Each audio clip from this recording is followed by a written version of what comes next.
महाराज, हर पिता का यह सपना होता है कि उसकी कन्या के लिए सुयोग्य वर मिले। अब तो आपकी चिंता का समाधान हो गया ना रामचंद्र जी? महाराज, सच पूछिए तो कन्या के पिता की चिंता कभी समाप्त नहीं होती। रामचंद्र जी, अब चिंता त्यागिए और वरीक्षा की तैयारी कीजिए। ठीक है महाराज, आपके इतना कहने से संतुष्टि मिल गई।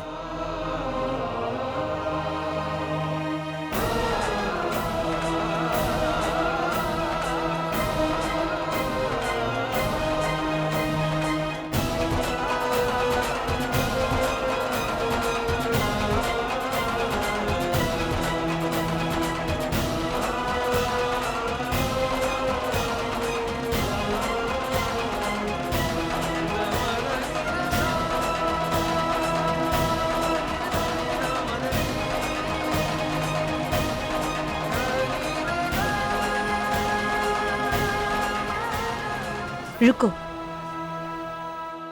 महाराज से जाकर कहो कि हम उनसे अपने कक्ष में मिलना चाहते हैं।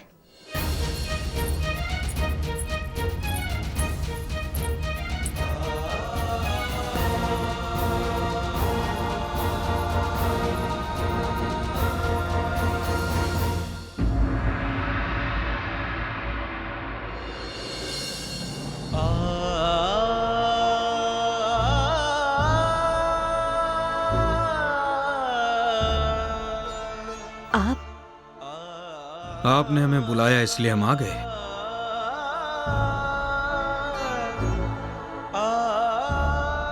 क्या बात है? बैठक में अतिथि हमारी प्रतीक्षा कर रहे हैं। कुछ नहीं महाराज, वो तो जब से आप वापस आए हैं हमारी आपसे कोई बातचीत ही नहीं हुई। बताइए, कुछ आवश्यक बात है? अत्यंत आवश्यक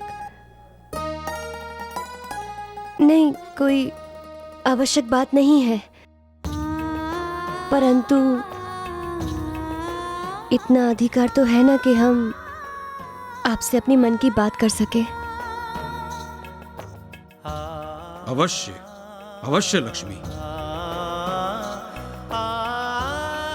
हम नहीं जानते कि आप हमें क्षमा कर पाएंगे भी या नहीं, परंतु हमने आज तक जो कुछ भी किया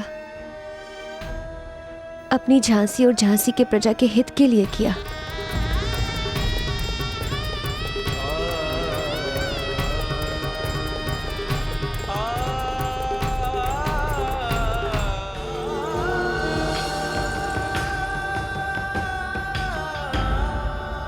हम सदैव आपके आने वाले खुशियों भरे जीवन की कामना करेंगे महाराज।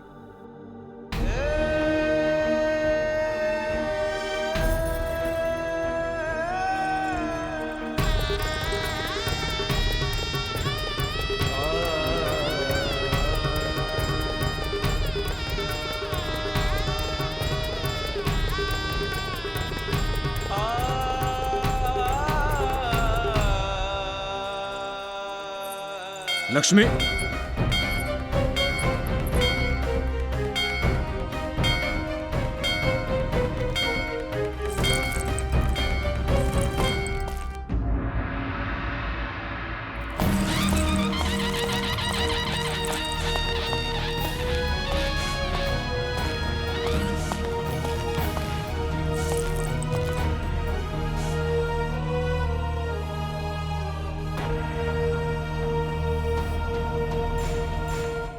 महाराज की जय हो। महाराज, हम आपसे न्याय की गुहार लगाने आए हैं। अवश्य मिलेगा। बताइए, क्या कष्ट है आपको? महाराज, ये मेरे पति है। ये रोज मुझे छोड़ देने की धमकी देते हैं।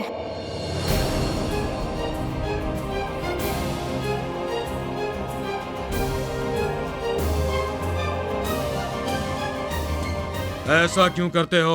क्षमा कीजिएगा महाराज, मगर इस मूर्ख ने कार ही कुछ ऐसा किया है महाराज।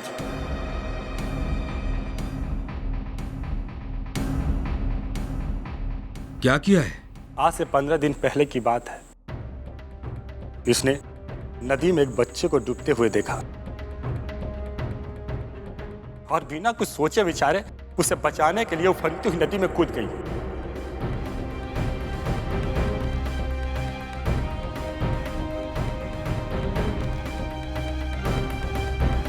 वाह, ये तो बहुत अच्छी बात है। इससे यह सिद्ध होता है कि किसी और के प्राण बचाने के लिए आपने अपने प्राणों की चिंता तक नहीं की। ऐसी पत्नी तो भाग्यवान लोगों को मिलती है। क्षमा कीजिएगा महाराज, दूसरे के प्राणों को बचाने के लिए अपने घर में पल रहे मेरे बच्चे को खो दिया।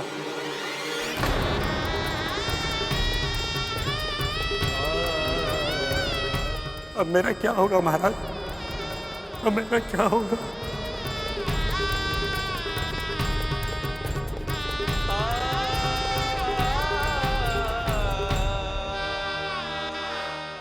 दूसरे के प्राणों को बचाने के लिए अपने घर में पल रहे मेरे बच्चे को खो दिया। महाराज, एक बच्चे को नदी में डूबकर मरते कैसे देख सकती थी? वो भी तो किसी माँ का बच्चा था।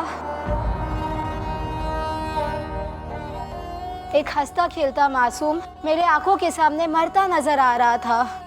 मेरे पास उस बच्चे को बचाने के अतिरिक्त कोई विकल्प नहीं था। मेरे अंदर की ममता और कर्तव्य ने यह भुला दिया कि मेरे अंदर भी एक बच्चा है। वो समय ही कुछ ऐसा था महाराज। आप ही बताइए कि क्या एक माँ अपने गर्भ के बच्चे को जानबूझ के मारेगी भला? वो समय ही कुछ ऐसा था। आप ही बताइए महाराज, क्या कोई माँ अपने गर्भ में पल रहे बच्चे को जानबूझकर मारेगी भला? आप चुप क्यों हैं? बोलिए ना महाराज, बताइए, न्याय दीजिए महाराज, न्याय दीजिए। महाराज, मैंने केवल उस बच्चे की जान बचाने में अपना बच्चा खो दिया। महाराज, अपने बच्चे के छीन जाने का दुख एक माँ से अधिक और किसी को नहीं होता। इस दुख को ये क्या समझेंगे? हमें क्षमा कर दीजिए महाराज, क्षमा कर दीजिए हमें। गलती आपकी नहीं, गलती हमारी है। हम भ्रमवश से समझ बैठे थे कि आप में एक औरत के लक्षण उभर कर आए हैं, ममता भरी औरत के लक्षण, परंतु नहीं, आपको तीर तलवार चाहिए, अंग्रेजों से युद्ध चाहिए। मां बनने की अभिलाषा आप में कभी थी ही नहीं।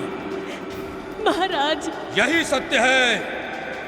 आपको किसी एक को चुनना होगा, या आप रानी और क्रांतिकारी बनकर रहो, या हमारे बच्चे की मां और हमारी पत्नी। न्याय कीजिए महाराज, न्याय कीजिए। क्या ये मेरा अपराध है? आप चुप क्यों हैं? न्याय दीजिए महाराज, न्याय दीजिए। न्याय कीजिए महाराज, न्याय कीजिए। क्या ये मेरा अपराध है? आप चुप क्यों हैं? बोलिए ना महाराज, बताइए। न्याय कीजिए महाराज, न्याय कीजिए। बताइए, न्याय दीजिए।